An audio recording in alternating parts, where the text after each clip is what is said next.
You cannot pick these up and drink out of them. Break your wrist.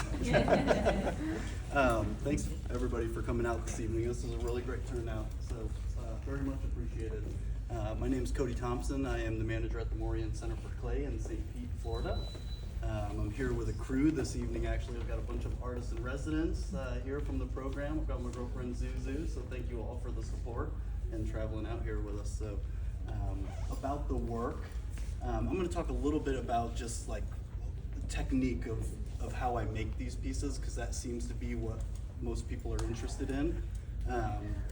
They're made through the process of extrusion, and if anyone's not familiar with it, it's basically like when you were a kid and you had the Play-Doh, you had this little machine that squirted out spaghetti. It's that same process on a larger scale. So I've fabricated a large extruder that I can hook dies to the bottom of and push clay through, forming a big column, which then gets cut and altered into the shapes that you're seeing here. So this piece, the blue piece over here, E-Rocks, and then there's another spheroid over on the pedestal cluster, the orange one over there. So it's a very physical process. I've always been a very physical person, so into all extreme sports, outdoor stuff. So I always like using my body.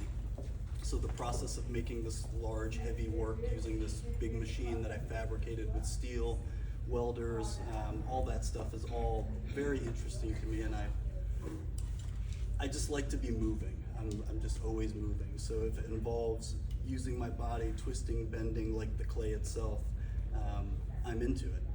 And these extrusions take like, a month just to dry.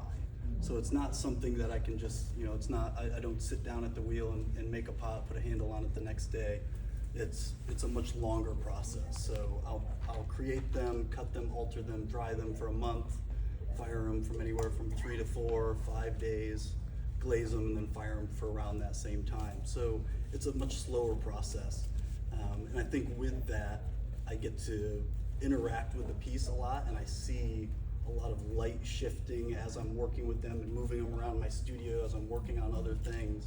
So that kind of leads into my surface design. And you'll see the black plinths that they're resting on are the actual shadows from the piece.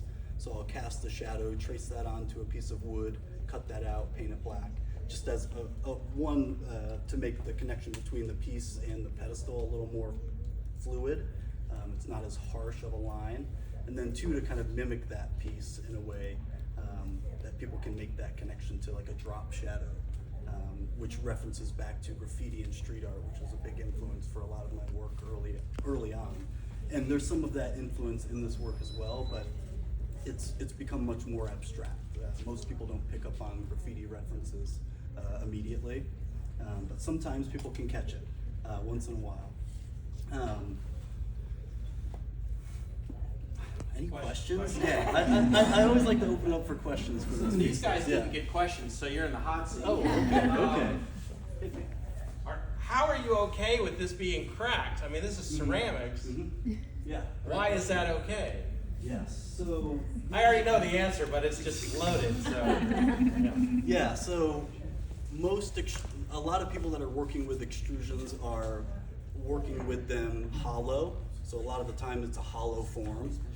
Or it's solid in a thinner state, something like Trevor's extruding there.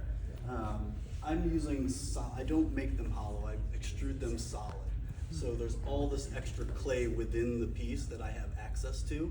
If it were hollow, I couldn't carve into that and make kind of these nice faces that are interacting with one another around the piece. So it's really important for me to leave that clay in there so I have access to it when the piece is coming to fruition. And anyone that knows anything about ceramics, really thick clay is usually problematic. It can blow up, it can fall apart.